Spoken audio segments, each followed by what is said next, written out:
Retrouvez les interviews santé de Rebecca. Hygiène intime au quotidien chez la femme et chez l'homme et hygiène intime pendant les règles. Bonjour à toutes et à tous, j'espère que vous allez bien. Aujourd'hui, je reçois le docteur Chantal Melon-Galis, gynécologue, pour aborder un sujet essentiel et souvent sous-estimé pour le bien-être et la santé de chacun, l'hygiène intime. Bonjour Chantal. Bonjour Rebecca. Merci beaucoup d'avoir accepté de participer à cette émission sur Radio JM. Je vais te laisser te présenter rapidement et ensuite on pourra commencer cette interview. Non, c'est volontiers que j'ai accepté de participer. Donc, je suis gynécologue, spécialisée en particulier dans la procréation médicalement assistée, le traitement des stérilités, et aussi maintenant instructrice en méditation de pleine conscience pour les couples qui attendent des enfants et pour les couples qui souhaitent des enfants. Merci beaucoup, on l'abordera prochainement. Alors, on va commencer par l'hygiène intime chez l'homme. Qu'est-ce qu'il faut faire et ne pas faire? Et donc, quelles sont les conséquences si jamais cela est mal fait? Alors, si je peux me permettre, Oui. je vais d'abord parler de l'hygiène en général Oui. et des précautions à prendre pour les deux sexes. Ok, allez, c'est parti. Déjà, je préconise de bien se laver les mains avant de se laver, de ne pas utiliser de gants de toilette, mais les mains, avec un savon doux, et toujours se laver d'avant en arrière, puisqu'en fait, c'est les germes au niveau de l'anus qui vont entraîner des ennuis au niveau génital, aussi bien chez les hommes que chez les femmes, bien que ce soit beaucoup plus fréquent chez les femmes. Ok. Et ensuite, une fois qu'on est lavé avec un savon doux, on rince bien, c'est très important, et on sèche doucement en tapotant. D'accord. Parce que tout le monde a des muqueuses fragiles, donc il faut en prendre soin. Et enfin, chacun doit avoir sa serviette. Enfants, parents, père, mère, frère, sœur, chacun a sa serviette. Ok. Et les petites filles, c'est très facile puisqu'il y a des héroïnes, Suivez mon regard, Walt Disney, qui font des très jolies serviettes. Voilà. Vous pouvez les trouver sur Donc Walt Disney. ça, c'est Ouais. les généralités. Ce sont les généralités. Ensuite, pour l'hygiène des hommes, eh bien, il faut commencer par savonner bien les bourses, la base de la verge, puis remonter vers l'extrémité, laver le gland soigneusement, pas vigoureusement, hein, délicatement. Tout doit être délicat. Et bien rincer. Voilà, pour les hommes non circoncis, il faut tirer un tout petit peu sur le prépuce, et bien laver, bien rincer, sécher. Et voilà. Ok. Et les inconvénients, si on ne se sèche pas bien, c'est les macérations, c'est les petites démangeaisons, voilà. Des choses désagréables. En général, rien de très grave. Ok. Donc maintenant, on va passer aux femmes. Les femmes. Alors, les femmes, c'est un petit peu plus compliqué parce qu'elles ont souvent acquis des habitudes d'hyper-hygiène. Donc, il faut se laver 1 à 2 fois par jour maximum. Pas plus avec le savon. Quel reste savon du tu préconises, toi? savon doux, ensuite, il faut un pH 5. pH 5. Voilà. Il faut vérifier ça avec le pharmacien ou Ouais, le bien sûr. médecin, pH 5. Ou bien un savon sans savon, très doux pour les personnes qui ont tendance à avoir de l'eczéma ou qui sont très sensibilisées. Voilà. Et le rinçage est très important. Et donc, toujours d'avant en arrière. Et jamais, jamais laver à l'intérieur. Parce que ça détruit la flore et que ça favorise toutes les infections, toutes les inflammations, ça fragilise trop. Ok. Voilà. D'accord. Donc, que te dire de plus? Voilà, pourquoi d'avant en arrière? Parce que tout simplement, si on regarde l'anatomie des femmes, en avant, le pubis, il y a le clitoris, la vulve, petite lèvre, grande lèvre, et ensuite la zone périnéale, puis l'anus, et donc toujours d'avant en arrière. Inutile d'utiliser des produits désodorisants, déodorants, parfumés, tout ça c'est du marketing et ça agresse les muqueuses. Ok. Voilà. Ok. Maintenant, on va parler de la vulvite chez les petites filles. Donc, qu'est-ce que c'est d'abord? Alors, la vulvite, c'est juste une inflammation de la vulve. Je ne parle pas des bébés, je parle des petites filles vers 2-3 ans qui se retrouvent avec une vulve rouge, qui les gratte, qui les brûle, elles se tortillent, elles sont mal à l'aise. Parfois, elles ne savent pas exprimer ce qui les gêne. Et c'est tout simplement le plus souvent dû à une certaine précipitation après avoir fait pipi. C'est-à-dire qu'elles font pipi, et puis elles sont tellement pressées de retourner jouer, et hop, elles remontent la culotte, et elles partent en courant. Voilà. Donc, le plus souvent, c'est vraiment banal. Il y a juste des petits moyens à prendre. Alors, quand la vulvite est là, il faut que la petite fille veuille bien se laisser laver, toujours très doucement, toujours d'avant en arrière, et bien rincer. Ça peut arriver aussi avec des petites filles qui veulent se laver toutes seules, mais qui ne se rincent pas bien. Et donc, c'est le savon qui reste au niveau des petites lèvres et qui les irrite beaucoup. Et donc, comment prévenir ça? Alors, en leur apprenant à se laver, tout simplement. C'est-à-dire, pas beaucoup de savon, comme les femmes en fait. Un savon doux. Un savon doux. Pas besoin de produits spécifiques fillettes. Jusqu'à la puberté, un savon doux suffit. Il n'y a pas besoin de... les produits d'hygiène intime fillettes, c'est du marketing aussi. Bon, c'est clair. Donc, voilà. Donc, d'avant en arrière, on peut leur apprendre à se laver la vulve avec une main et l'anus avec une autre main. Comme ça, il n'y a pas d'embrouillamini. Voilà, c'est simple. Bien rincer, surtout bien se laisser rincer. Il faut leur apprendre à faire pipi en baissant bien la culotte jusqu'en bas des jambes. Comme ça, l'urine ne reste pas facilement au niveau de la vulve. S'essuyer doucement et partir. Si elles veulent partir en courant, elles partent en courant. Mais voilà. Très important aussi quand elles sont à la plage ou quand elles sont à la piscine, leur changer le maillot après. Oui, pour pas que ça masse, pas qu'elles restent un vêtement sec. Bon, il est évident, je ne l'ai pas précisé, mais qu'une fois qu'on s'est lavé, homme, femme ou enfant, on met un sous-vêtement propre. On ne remet pas quelque chose de sale. Pour les petites filles, c'est bien de ne pas forcément mettre de culotte la nuit. D'accord. Même pour les femmes. Si. Et qu'est-ce que j'allais te dire d'autre? Les petites filles, oui, jamais s'asseoir dans le sable fesses nues. Pour les petits garçons, c'est pareil. Jamais à la piscine fesses nues. Il faut leur apprendre, quand elles sont à la plage, à s'asseoir sur leur serviette ou sur un petit siège. C'est mieux. Il y a moins de risques. Parce que si tu réfléchis, sur la plage, les gens marchent avec leurs chaussures de ville. Parfois, il y a des chiens. Donc, tout ça n'est pas très hygiénique. Ah non, bien sûr. Voilà pourquoi pas d'enfants fesses nues, même si c'est mignon de regarder les petits-enfants comme ça. Voilà. Et chose importante pour les petites filles, un cas particulier, c'est qu'elles ont parfois des oxyures, c'est-à-dire les petits vers. Ah oui. Et ça, c'est facile à soigner. Parce que du coup, une oxyureuse peut entraîner... L'oxyurose, ça génère une démangeaison abominable. Est-ce que tu peux juste expliquer vite fait ce que c'est l'oxyurose?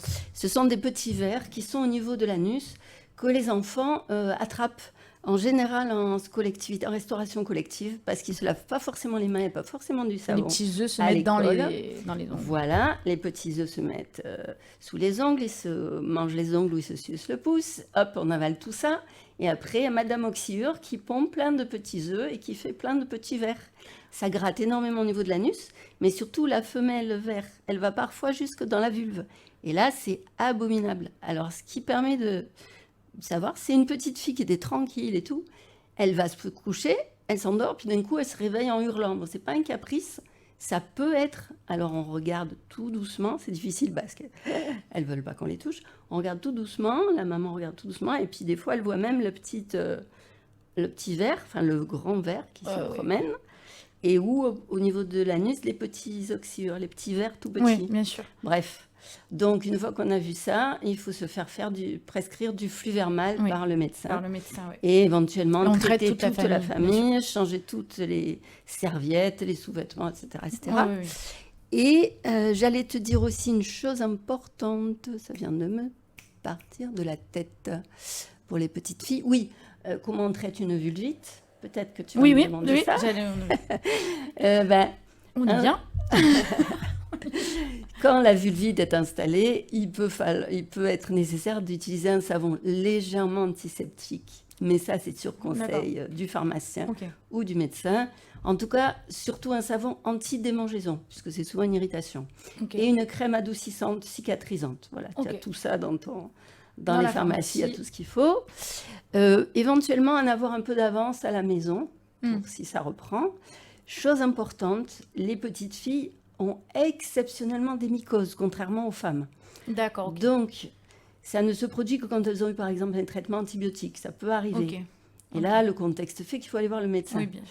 Pareil, si jamais les démangeaisons s'accompagnent de pertes qui sentent mauvais, pas juste une mauvaise odeur liée à la macération, mais des pertes malodorantes ou des pertes sanguinolentes, là, c'est consultation chez le médecin directe. Parce qu'il y a peut-être une infection, il faut vérifier qu'il n'y a pas un corps étranger intravulvaire, il faut s'assurer qu'il n'y a pas eu des gestes d'abus. Enfin, ça, c'est vraiment un cas particulier. Ok. Sinon, en général, ça se règle bien avec un peu Sous 48 d'hygiène heures, et la crème. Et sous 48 heures, ça va beaucoup mieux. Ok. Et voilà. Est-ce qu'une mauvaise hydratation peut... Non, c'est aucun rapport, la mauvaise hydratation et la vulvite. Alors, Ou il est vrai ou que on y a rien. si elle boit plus, elle sera moins constipée. C'est vrai que parfois, la constipation peut favoriser des inflammations, Ok. notamment des vulvites. Voilà. Ok. De toute façon, ça va être une bonne habitude à donner aux petites filles de boire régulièrement. Tu conseilles toutes parce les heures. que ça leur évitera plus tard des cystites. Voilà. Bien sûr. Non, je vous conseille, de temps en temps, elles ne se rendent pas compte qu'elles ont soif parce qu'elles jouent. Oui, Et régulièrement, surtout l'été, il faut proposer aux enfants de boire. Hein, ça, c'est oui, évident. bien sûr. Bien sûr. Merci. Alors là, on a parlé donc de l'hygiène intime chez la femme, chez l'homme, Ouais. des vulvites chez les petites filles. Et Ouais. maintenant, on va aborder l'hygiène intime pendant les règles. Alors, C'est à les toi. règles. Les règles, donc, ça correspond à l'élimination de la muqueuse utérine Oui. à la fin d'un cycle où il n'y a pas eu de grossesse. Donc, c'est un sang qui n'est pas bactériologiquement contaminé. Il y a une odeur particulière, mais il n'y a rien de spécial. Il n'y a pas lieu de se laver avec des produits qui sentent bon, etc., etc. On se lave avec le savon habituel, 2 fois par jour, et le reste du temps, rinçage. Et jamais de toilette interne, là non plus. Ni avec une douche, ni avec le doigt, ni avec quoi que ce soit, ni avec une poire. Il y a tout un tas d'instruments qui existent. Il ne faut pas. D'accord. Ça ne sert à rien. Ok. Voilà, tout simplement. Et toujours d'avant, en arrière. En fait, l'hygiène pendant les règles, elle n'a rien de particulier par rapport à en dehors des règles. Mais c'est juste qu'il ne faut pas en faire beaucoup plus que d'habitude, parce que c'est une tendance qui pourrait venir. Ok. Une autre chose importante pour éviter tout ce qui est irritation, malodeur, c'est ne pas mettre de protège-slip en dehors des règles. Utilisez protège-slip au début ou à la fin, quand il y a vraiment des traces, et puis pas lieu de mettre. Parce que des protège-livre, protections. c'est différent de serviette hygiénique. Oui, on c'est précise. plus fin. Oui, c'est plus fin. Et pas utiliser de protège-slip ou serviette hygiénique trop fine et super absorbante ou parfumée, parce que souvent c'est chimique, Mhm. c'est agressif à la longue pour les muqueuses et il n'est pas impossible qu'il y ait des perturbateurs endocriniens là-dedans. D'ailleurs, donc, les femmes qui décident de porter des tampons, il faut Oui. changer les tampons tous les combien? Et quel est le Alors. risque si on garde trop longtemps un tampon? Bien. Alors, les tampons, c'est une technique très pratique pour se protéger, notamment pendant l'été quand on se baigne, Oui. mais il ne faut pas les garder plus de 4 heures. Pourquoi? Alors, même chose pour les cups aussi, pas plus de 4 heures. Parce qu'en fait, la stagnation du sang au niveau du vagin, maintenue par le tampon ou par la cup, risque d'entraîner ce qu'on appelle un choc toxique. Alors, c'est rare, mais c'est extrêmement grave. C'est quoi? Rare, c'est-à-dire 3 sur 100 000, mais grave parce que c'est la prolifération d'une bactérie, qui peut Oui. être un staphylocoque doré ou un streptocoque, Ok, qui provoque une toxine ok. qui va entraîner un choc. D'abord malaise, diarrhée, ça peut aller, enfin on ne se sent pas bien du tout, bien vertige, vomissement, etc.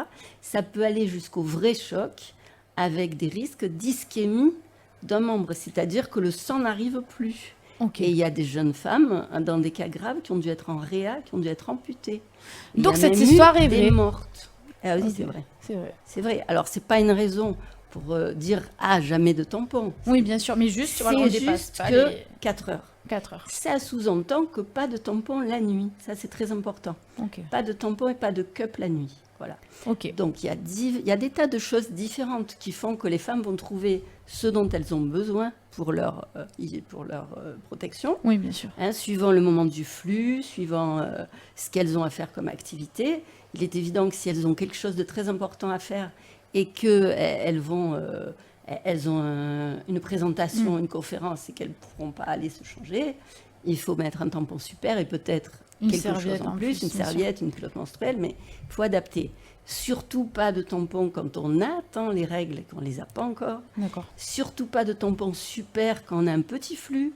Il vaut mieux changer avec des mini. Il faut profiter qu'il y a des mini.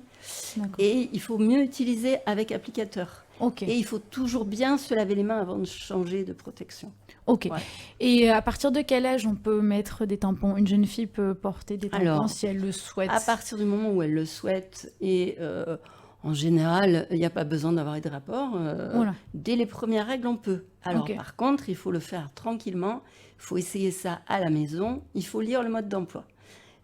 D'ailleurs, c'est là qu'on voit, en général, dans les boîtes de tampons, l'histoire du choc toxique. D'accord. Voilà. Et donc, le plus simple, c'est d'utiliser avec applicateur. Justement parce que, comme il y a toujours l'hymen, c'est mieux l'applicateur. Et puis, c'est plus hygiénique. Et puis, elles vont être moins... éventuellement gênés ou dégoûtés. Donc, il faut le faire tranquillement à la maison, en regardant bien le dessin qui est dans la boîte de tampons, en mettant une jambe un peu surélevée. Et il faut faire attention qu'en fait, on ne monte pas tout droit verticalement. L'inclinaison du vagin fait qu'il faut aller un petit peu vers le haut et ensuite vers l'arrière. Et c'est comme ça qu'on se fait pas mal et que le tampon est bien mis. Voilà. Donc, pas mettre le tampon à l'arrache parce que les copines vous attendent pour partir à la plage. Parce que là, c'est sûr, on se fait mal, on n'y arrive pas, on s'énerve. C'est la cata. Ok, merci. Bon, juste dernière question. Après les rapports, il faut toujours se rincer ou tu conseilles juste de se rincer ou d'utiliser un savon également? Alors, après les rapports. Ça dépend. Parce que du coup, on peut le rentrer un petit peu là dans le sujet de l'hygiène intime. Disons qu'après les rapports, déjà, je radote, mais pas de toilette interne. D'accord.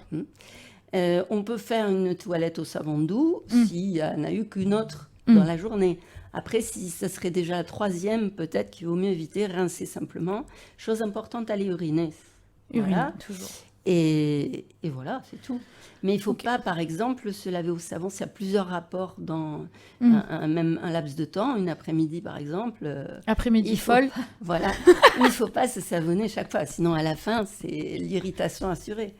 Et l'homme aussi doit se rincer, du coup. Les deux. Oui. Les deux vont se rincer. Les deux partenaires. Tranquillement. Voilà, les deux partenaires vont se rincer tranquillement.